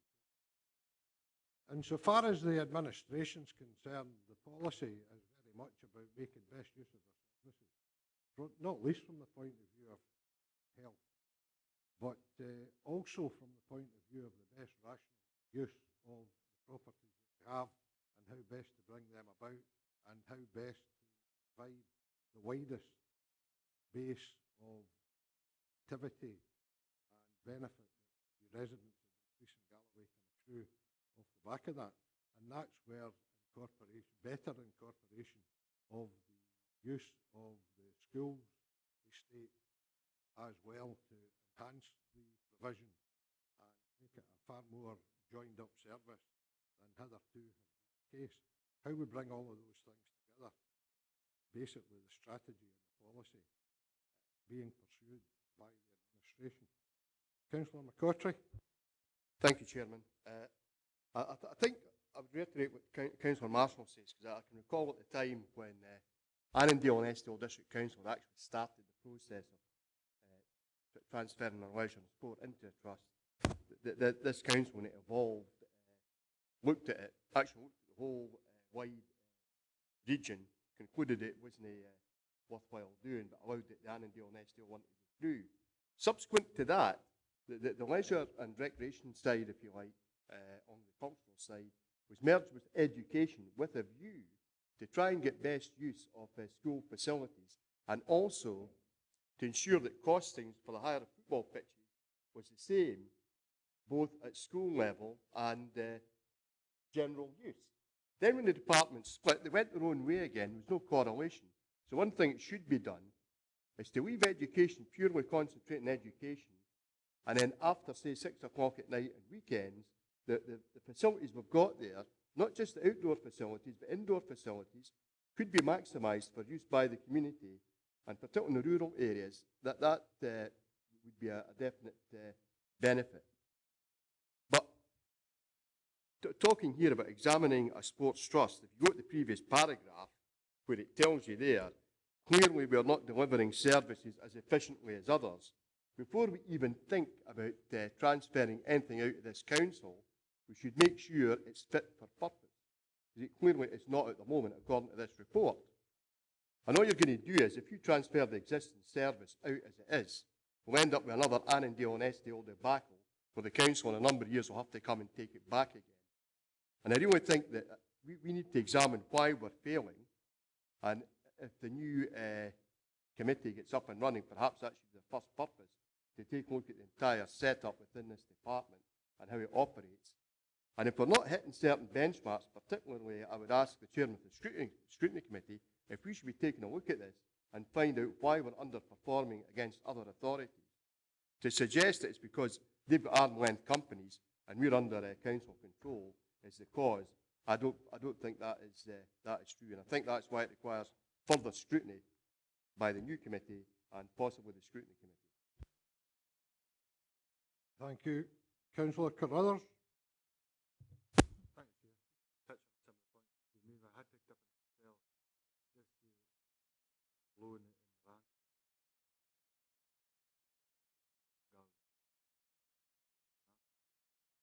27 authority Scotland.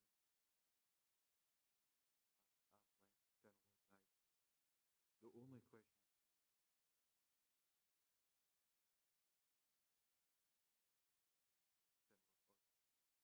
sustainability.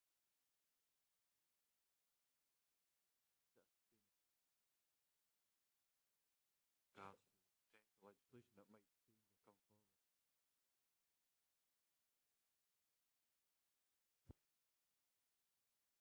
Agrees. Chair, I respond by saying that I wouldn't want to preempt the outcome of any of the scope of the review in terms of what we would look at. There are 27 authorities now delivering services through arm's length organisations that are benefiting from VAT and NNDR relief in relation to current legislation, but certainly we would look at the sustainability of that as part of the scope of the review. Thank you. Councillor McGregor. Thank you, Chair. I'm just going to make the point that I think a lot of members are already preempting out of the review before we've even completed it at the moment. It's very clear at 3.2 and 3.6, the scope of the review will cover, which is raised by a number of members, and obviously the committee of the held within the appendices. As far as community and customer services, leisure support and education are concerned, we harmonised April 2011 through a joint work with the department, and we've actually had harmonised charges at the same time or leisure support then. we've already done some really good work in that respect. Do it better, get the community more. But as is, goes forward, I think we've got sufficient here to lead the way. Preempt.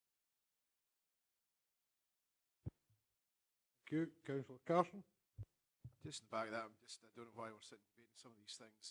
I think we're prejudging or assuming that we're going to get a certain outcome from this review. We're just here today recommending to look at the scope of this, not decide what the outcomes might be and the pros and cons, whatever happens. Thank you. Councillor Maitland. Yes, could I suggest we do add to the scope a little bit, which is that the whole issue about using our facilities to improve people's lives, reduce inequalities and to make things better, that's what we should definitely be trying to do, Chairman. And I just wonder whether there's no mention here about the college and the improvement of college facilities that have gone on up there. And dare I say it also, using our facilities as the basis for improving employment opportunities. And I think that should be explicitly built in.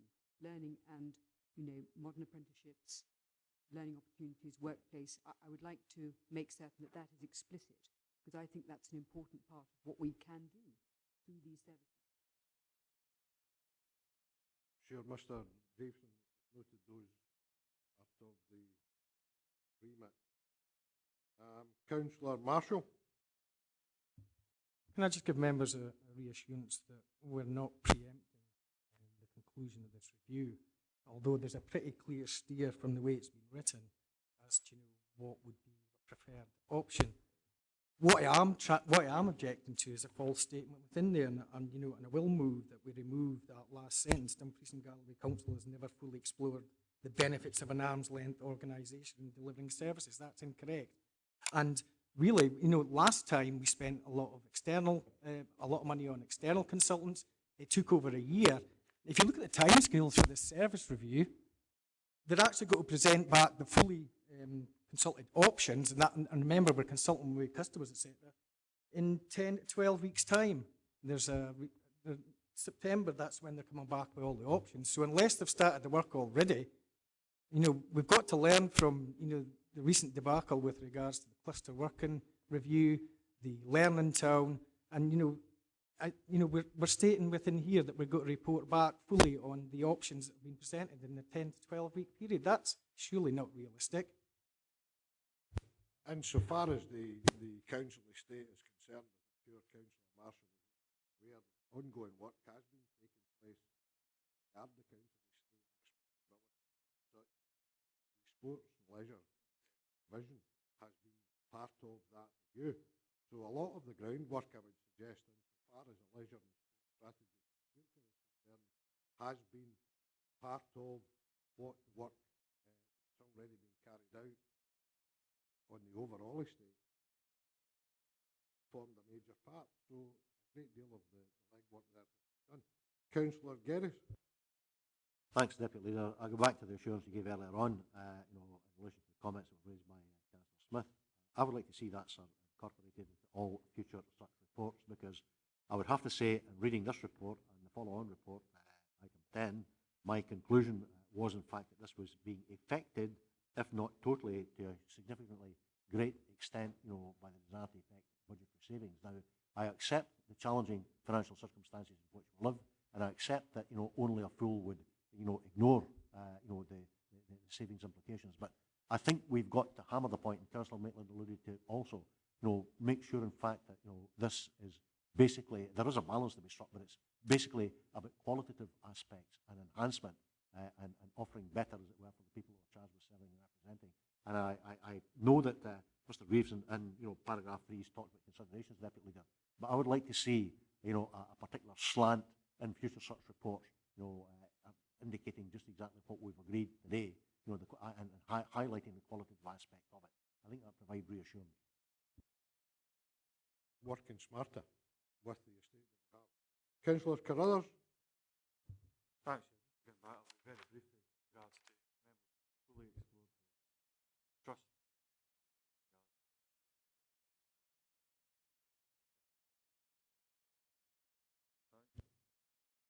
Councillor Nicholl. Yeah, just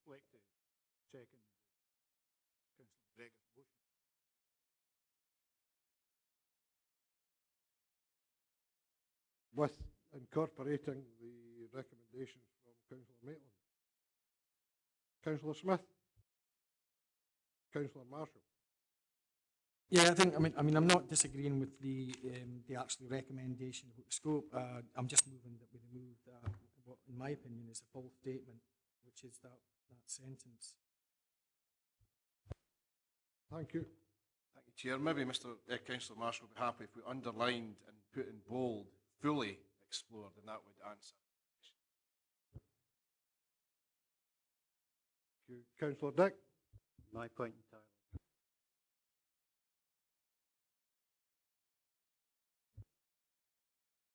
Councillor Geddes? Can I say, sir, that as the council's semantics champion, I'm getting a wee bit twitchy here. I feel like my position is becoming something at risk. Usurped is the word.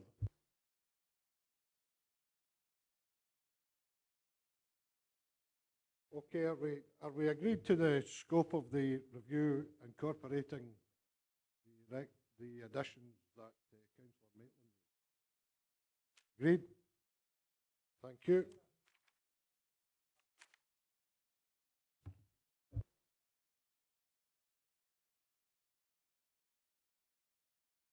Sorry?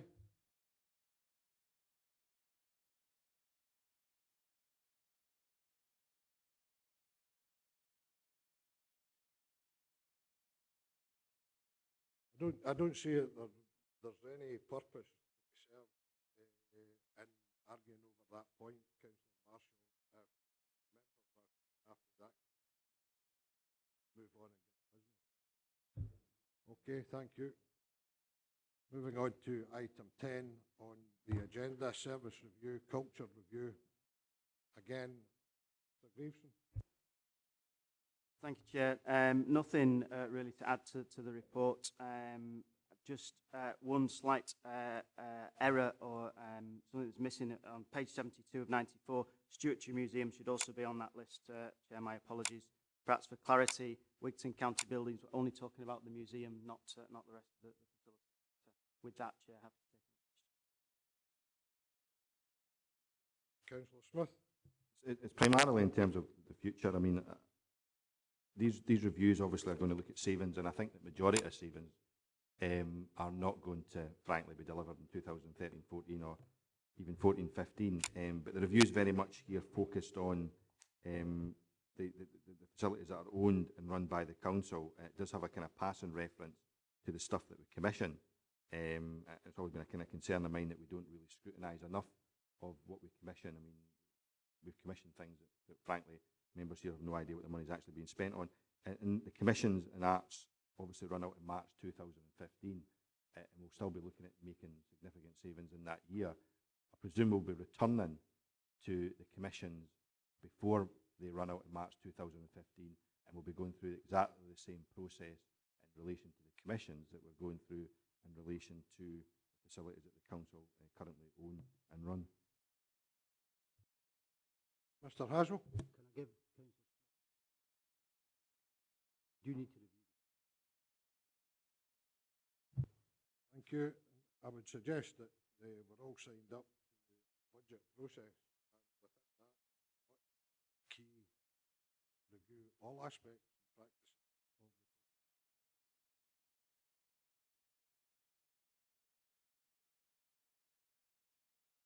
Sorry? It's not. I mean, I think there's one thing we need to be very clear about, that we were very clear and told when it comes to the budget setting processes. We won't actually be reviewing every single thing because there's not the capacity to do that, and the actual reviews themselves will not be sufficient to make the savings that were required. We're talking about £19 million next year, never mind. Sorry, the following year, never mind 10 million next year. So I think we have to be very clear. We're going to have to look over and above the service reviews to make savings, and it's not the case that every single thing will be reviewed. That's not, frankly, what I've been told is going to happen. For example, even this department here, it's sport and leisure and arts and museums, but everything else isn't on the table today to be reviewed. Presumably that will happen at some time in the future. So we're not reviewing everything. I think that's important that we're clear on that. I'm happy to accept that. All I would say, in addition, would be that whilst members are going through that process, all aspects of the practices of the council are in their consciousness, not least because those pressures are are not terminating in the coming year, be continuing in the following years, and there's places that we have to go in those regards, no matter how uncomfortable they might appear. There's no indication of any other questions coming from the floor. Can we go to the recommendation? I'm happy to agree the scope of the culture review as attached at the appendix with the additions as indicated. Thanks very much. Can we go now to item 11 on the agenda? 92 to 102 High Street, Dumfries Showcase Stove. Mr. Green, thank you. Thank you, Chair. This is a report for members to consider in terms of the Town Centre Regeneration Funded Project, Dumfries Capital Project. And part of that programme, as we remember, was what was called the Dumfries Showcase. This project has taken some time to come to this position. The principle here is that currently a vacant shop in the High Street has been acquired by one of the project partners, Commerce, to deliver the Showcase project. It's become very clear that unfortunately that's not going to be delivered through the Chamber of Commerce.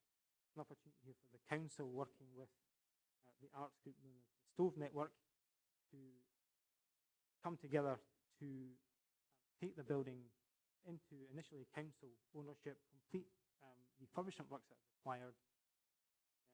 The principle here would be that the council would then lease agreement with the Stove on which to deliver the project.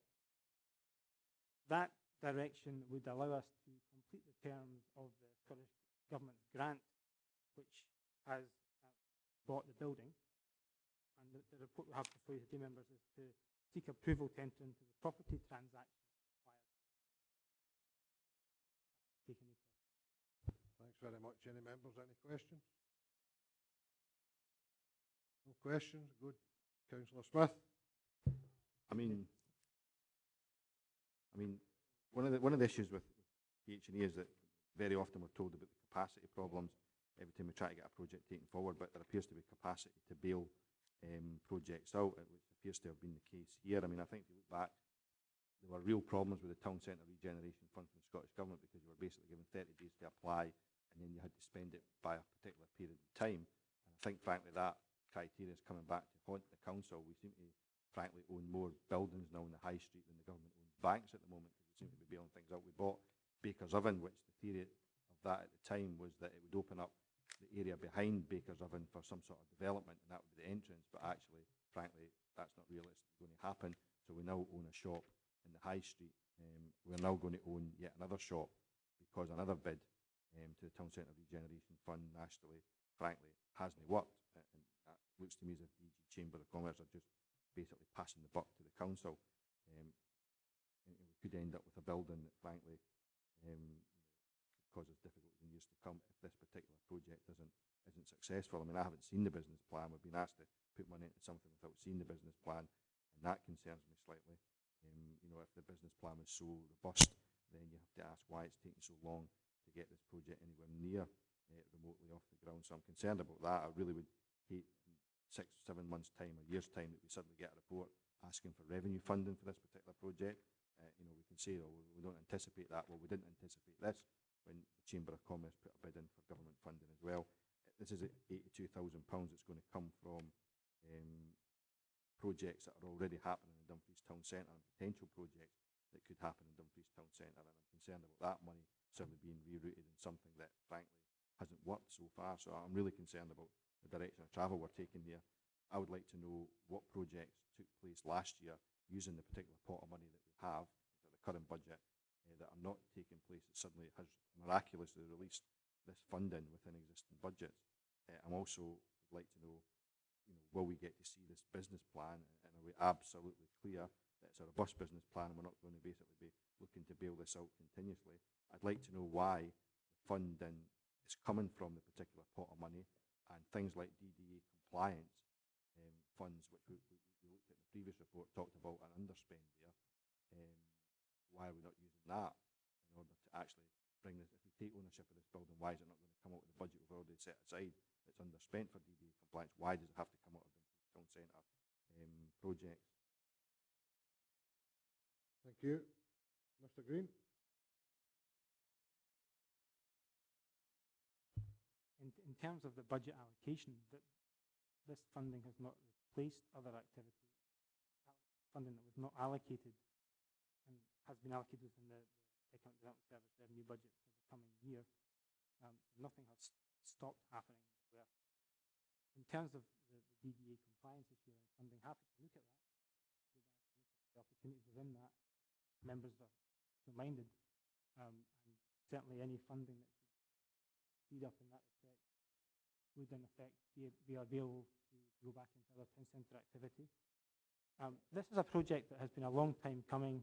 I absolutely agree that there have been some significant difficulties getting to this stage, but I feel that we're in a position now, having worked with the Stove network significantly, having had significant input from the council's community and customer services teams and design services, that this is in a robust position and that this is the opportunity we have to complete the project and make a positive contribution.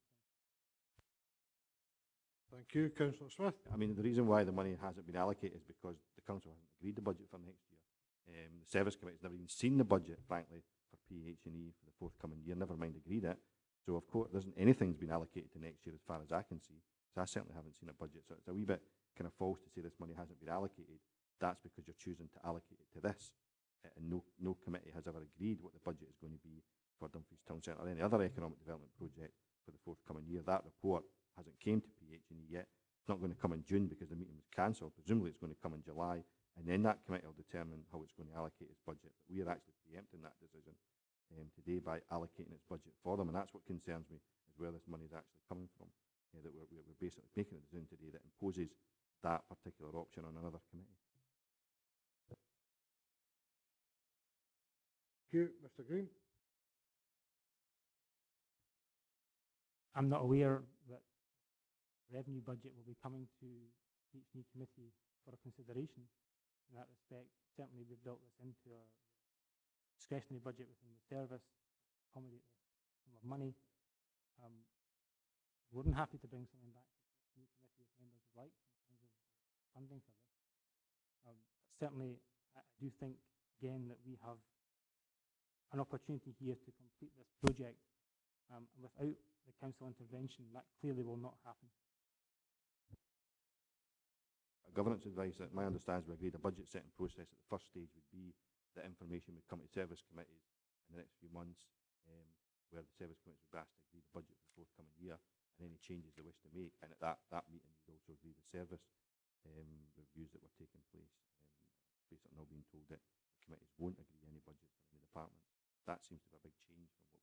we've done. Thank you. Councillor Marshall?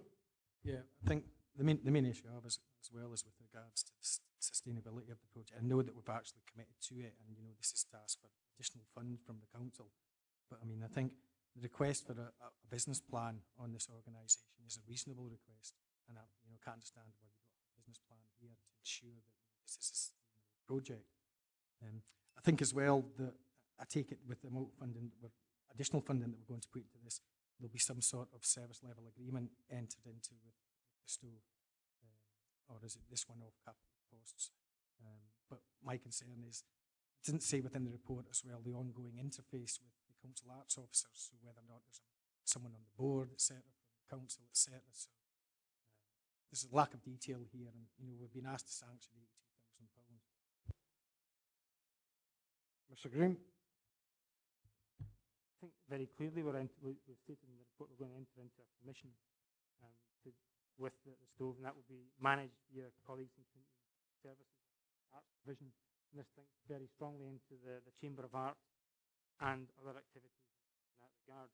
There was no intention to ever seek a member representation on the board, keeping it a separate entity and having the opportunity to work directly through the Chamber of Arts and through the delivery of the project via the commission. There definitely would be a commission that would have a number of stipulations in it around completion of the project and then what's expected in terms of what the group deliver from the building. The group have a business plan. We've been working with them on it from an economic development point of view. Be available to members. Make it available. Thank you, Councillor McGregor.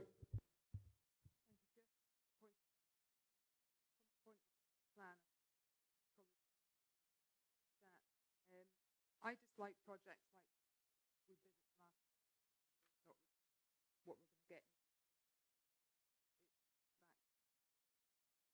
It's spent, and we've seen it right across the region. Now we're sort of, it seems to me that we're almost pushed into a commission, and we don't really need the commission. It's not going to do anything with the council at its core anyway. So I have concerns bigger than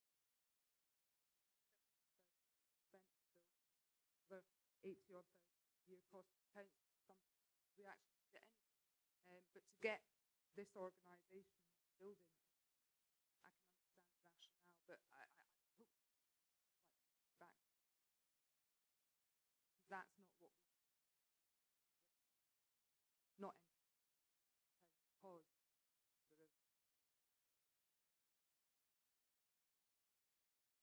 So I think we do need to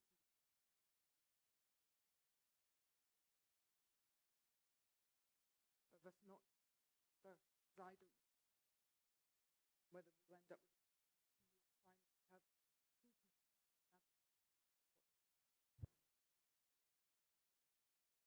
Thank you. Councillor McCautry. Just an observation, Chairman. I see on page 77 at the top there, we're going to have a cultural cafe. My experience is that the difference between a cultural cafe and a normal cafe is £2 for a cup of coffee. Thank you, Mr. Goulson. Yeah, thank you, Chair. Just in support of Mr. Green, members' information, we've certainly, in terms of CCS and our direct work with the Chamber of Arts, have been in very positive discussion with the Stove. Members will recall last month they were presented with a report in relation to the Theatre Royal and some work that we're undertaking on behalf of the Chamber by a company called ECOS. They very much recognise the benefit of investing in cultural offerings in the town centre, the Theatre Royal being what they classed as the first part, potentially, of what could be a very exciting opportunity in that regard. So in terms of this investment and the Stove and how that supports that ethos, if you like, that very much fits with that vision. And just to come back, Councillor Smith's comments around the concerns in relation to whether this group would come back for further revenue requests and support in the future and questioning the sustainability. This is exactly the type of activity that actually does fit with the vision around the commissions that we referred to previously. So there is monies within the budget that, along with others, this organisation will be very well placed to bid for as part of the commissions that we previously referred to. Thank you, Councillor McGregor. Sorry, Councillor Dick.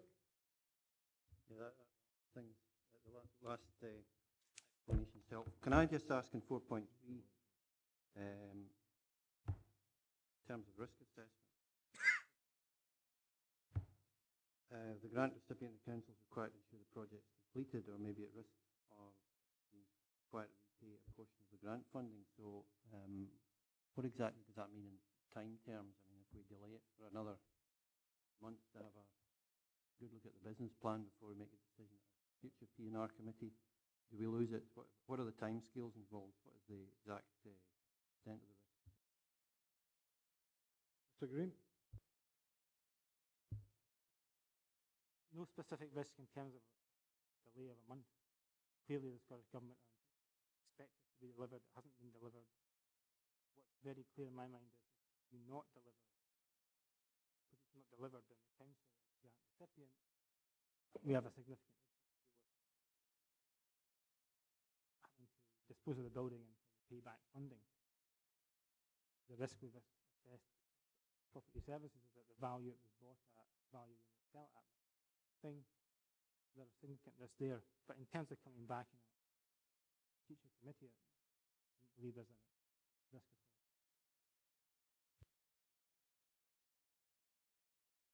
Councillor Nicholl?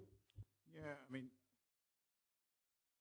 think we're getting rumbled into something technical. We're getting rumbled into a situation here through the deficiency and ability of the Chamber to deliver something. We're going to be in for £82,000, which I would like to see where that is going. Need for it. And a serious concern, can we claim back Chamber? We will maybe have the title of the building. So it becomes an asset. And we're trying to get rid of buildings, so we're buying. Anyway, I appreciate the concept of what's trying to be done here. We're getting it.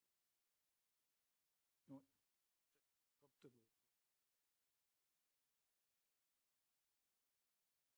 Yeah, we need to see a business. Definitely need to see a business. Supposing it is a delay. That's my. I think there's a consensus coming out that further information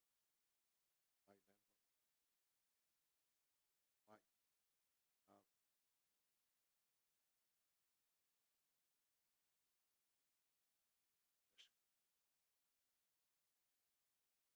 Councillor McComb? Thanks, Chair. We're in the middle of a property rationalisation. You've got village halls and other communities and yet we're being asked to take on another building. I don't see sufficient information here to make me think. Certainly like details of the business plan. I don't know what the capacity of this building is. I don't know whether this building is going to compete with Theatre Royal or even DG1. You know, these are things which we really require to know.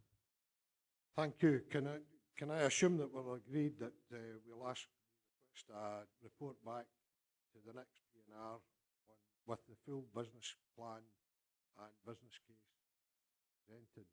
That members agreed. Thank you. Councillor Carruthers? Just a small point. Regards. It says the store funding has been allocated approved from Creative Scotland and also Hollywood Trust.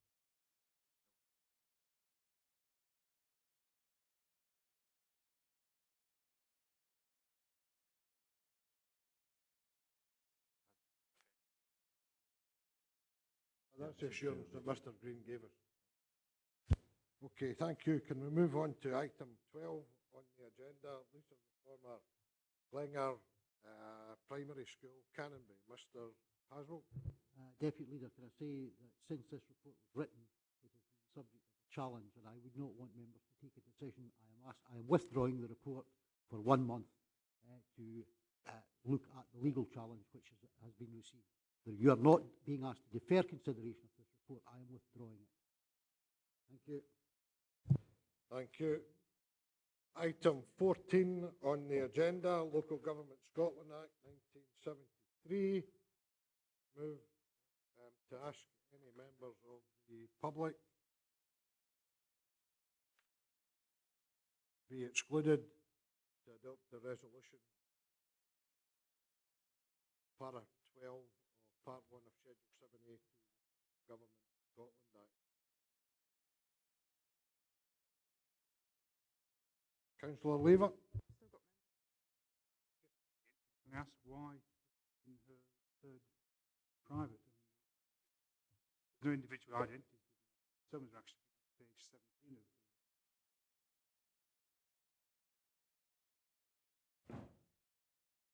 I'm sorry, sir. The council have agreed, or Have you agreed? Because Councillor Lever's querying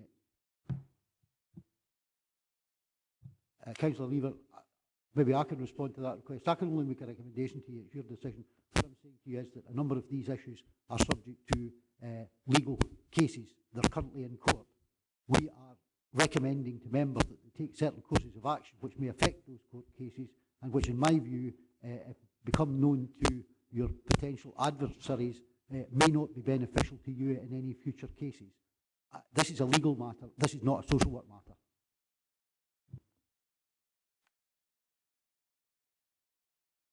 Agreed to adopt a resolution on that basis, sir.